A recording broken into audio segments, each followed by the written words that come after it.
Welcome to the Black Doctor Collective podcast. We as Black doctors are in a unique position. We can change our communities, healthcare, and the world. Of course, we start by changing the way we see and value ourselves. I'm your host, Dr. Shanika Horn, pediatrician and physician coach, travel extraordinaire. I am so happy to have you here and listening. So let's get into it.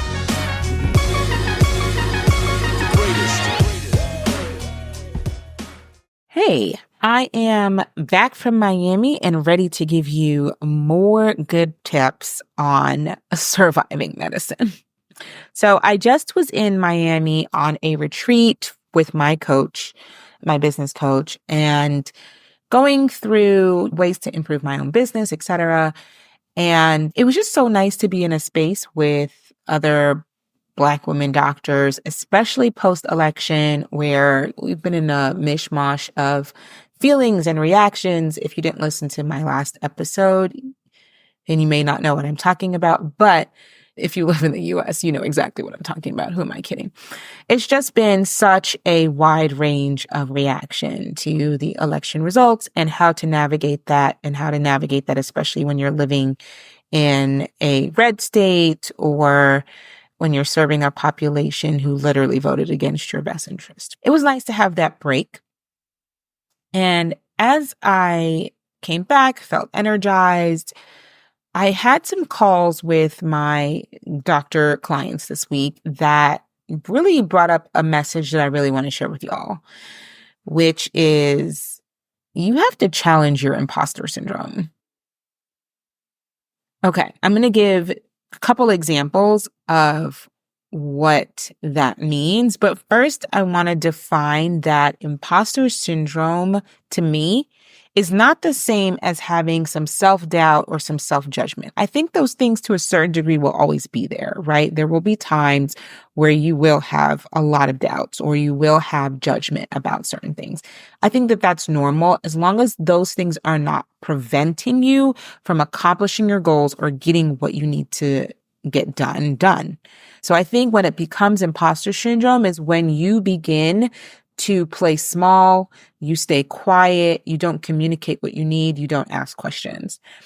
And that to me is like the pathological form. It's like the difference between, I have some anxiety and I have an anxiety disorder. It's prohibitive to the way you want to live your life. And a lot of people have imposter syndrome, right? You struggle with it to the point where you're thinking about it daily, whether or not you should be in a space, whether or not you deserve to be there.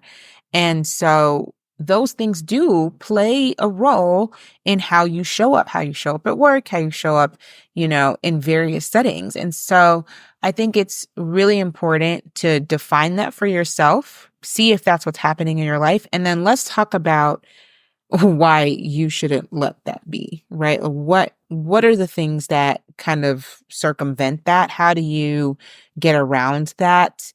What does that look like? So imposter syndrome comes up a lot when I'm teaching doctors how to negotiate, because if you feel already like there's some deficit in you, the individual, it becomes hard to convince yourself to ask for stuff. I see this a lot. I think the easiest example is med students. You're preparing for residency. If you had a board failure, if you had lower than desired marks somewhere, if you had to repeat a class, if you went to a Caribbean med school instead of American med school, if you had to take time off, there's all these things that we look at in our application that we determine are weaknesses.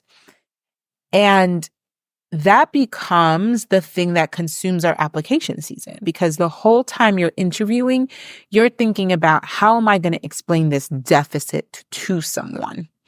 And the same thing happens when you become an attending, especially if you don't intentionally develop the skills to challenge those thoughts.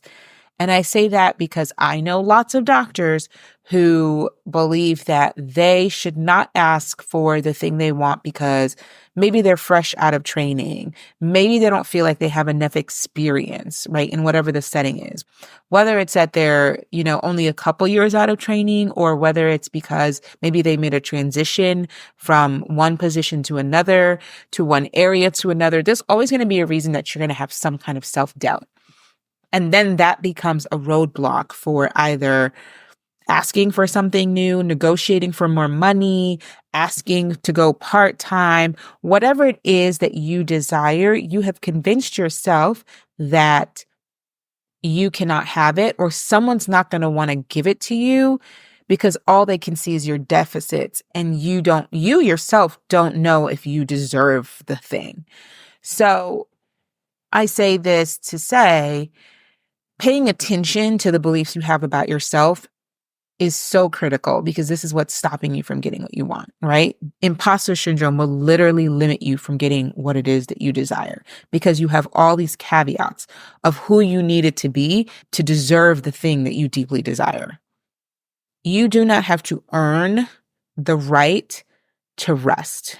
You do not have to earn the right to be part-time. You do not earn the right to be adequately compensated. You should be paid that for the skills that you're providing in that job setting, right? So if I'm fulfilling a role, I should be adequately compensated for that role. That's not me specific. This is the job and this is its value. So I should earn that. Like, allowing myself to be underpaid because I have feelings about myself is only a detriment to me. I say all the time, the two things that help you overcome imposter syndrome, or at least provides evidence to your brain that maybe you were less of an imposter than you think, is asking questions and communicating your needs.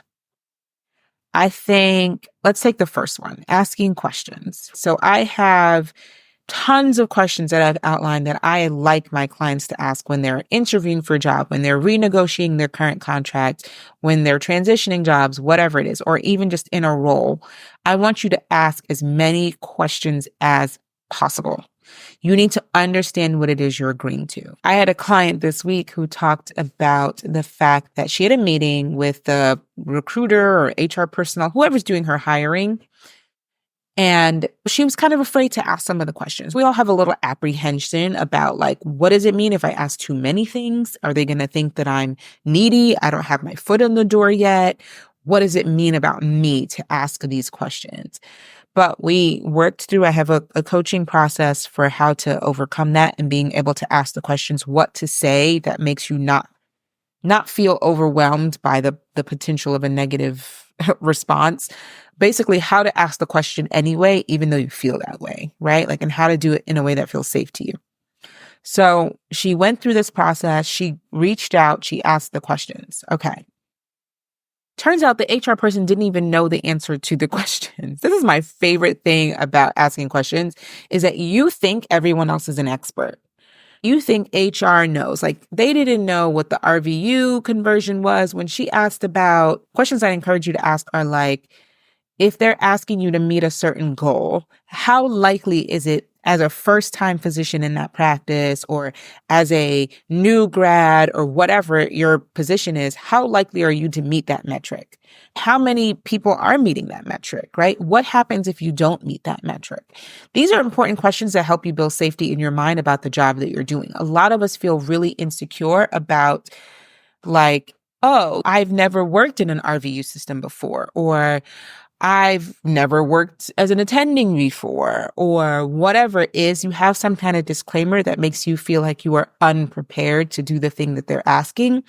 And because of that, you think that that lack of preparedness is a deficit. You think that if you ask questions that indicate you don't know about this thing, that everyone will know that you don't know about the thing. And so that keeps a lot of people from asking questions. Turns out, in most scenarios, when I have my docs ask these questions, the HR person doesn't know either. It's written down somewhere. Whoever created it is probably long gone or no longer involved in the hiring practice. And so they're just spitting out facts about positions, and they don't truly understand what it is they're asking you to do. That's a problem, because you're about to sign a contract and nobody knows what that contract includes. So not knowing what the penalty is for something you're going to be held accountable for is a dangerous thing. and not knowing what the criteria is for maybe getting a productivity bonus or whatever, like some kind of metrics, right? Like there's a lot of bonuses or metrics or things that you get for meeting certain guidelines, certain parameters. But if no one knows what the parameters are, guess what? You're never going to get that bonus because you don't even know what it takes to meet it. And maybe neither do they. So they're not even doing a review of it in order to give you your money. So I want you to challenge your brain when it says, like, I don't want to expose that I don't know this thing. Because 99% of that time, the person either doesn't know it either, or if they know it, they don't see it as a deficit that you don't know it. It doesn't mean anything about you. So really encourage you to ask all the questions. So like I said, with my client, they didn't know the answer to her questions about that. She had thoughts, made her feel uncomfortable to say, she's been working for X amount of years, but it wasn't in an RVU-based system. So now she's interviewing for positions and they're discussing RVUs. What does that even mean? How do you calculate that? How do you track that? If I have to meet them, I need to know. And the HR person didn't know and had to get back to her. It wasn't a problem. It's just that she realized in that moment that she wasn't the only one who didn't know the things. People say a lot of stuff, but they don't know what it means. Okay, client 2 decided to work part-time. She was going to work 0.9 FTEs, which is a 4-day work week. And when she got to the clinic, they were trying to schedule her for 4.5 days. And they were like, oh, this is your schedule, 4.5 days. This is another defining moment. This is a moment where this is like step 2 of combating imposter syndrome, is you have to communicate your desires. And sometimes that feels scary, especially if you don't believe that you deserve to be there or you have all this other mind drama.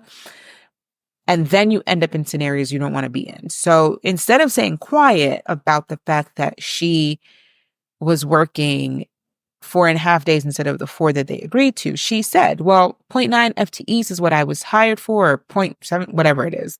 Whatever percentage FTEs that she signed up for was equivalent to 4 days. She knew that because she asked, right? Like, what does it mean to be part-time here? Oh, it's this many days. How many hours is that? What is that equivalent to? So that when it comes time to make your schedule, you are adequately informed about what it's supposed to be, because then she had to tell them in the clinic, like the manager who was making the schedule, hey, this is only a 4-day work week that I'm getting paid for. And they were like, oh, is it? They were surprised. They also did not know. So a lot of times we spend way too much time thinking about what we think the other person knows. We have this perception that everybody knows the answers to the things that we don't know. And if we look like we don't know it, it makes us weak in some way, which makes us uncomfortable. And then we end up perpetrating this idea that we have everything understood when we don't have a clue. And that is what is feeding your imposter syndrome. Because you don't know. And now you've signed up for something that you didn't understand. So now you really are doing a job and kind of trying to figure it out as you go along, which just feeds into that thought that you keep telling yourself, which is, I don't know what's happening. I don't understand. I'm not prepared. I didn't learn this. People are going to catch me and understand that I don't know this because you pretended to know something you did not know. Okay. Just ask more questions. That is the solution.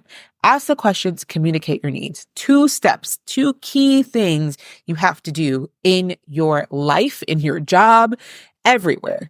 Ask more questions, communicate your desires, and spend some time considering what are you thinking about that makes you not want to reveal that you don't know something. Like, what is the emotion you're avoiding there? What is happening in your mind?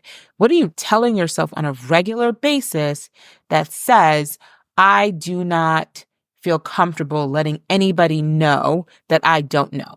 Or what story happened that made you associate not knowing with weakness? Now, for me, in medicine, there are so many, right? Not knowing was definitely weaponized against me, especially as a med student and as a resident, multiple times. But I also have to be intentional about not letting those experiences define who I am going forward and limit how I practice, how I show up, how I ask for things.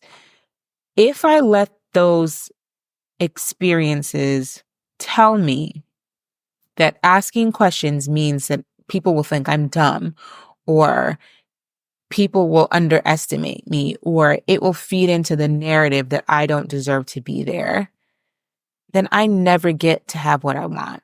And I never get to feel safe and secure in my job, which means every day that I'm showing up, I'm fighting to keep in place this mask that I have created, which is very exhausting. So I say to you again, ask the questions, communicate your needs, challenge your brain, because you are going to create the scenario in which you don't know and have been operating on not knowing.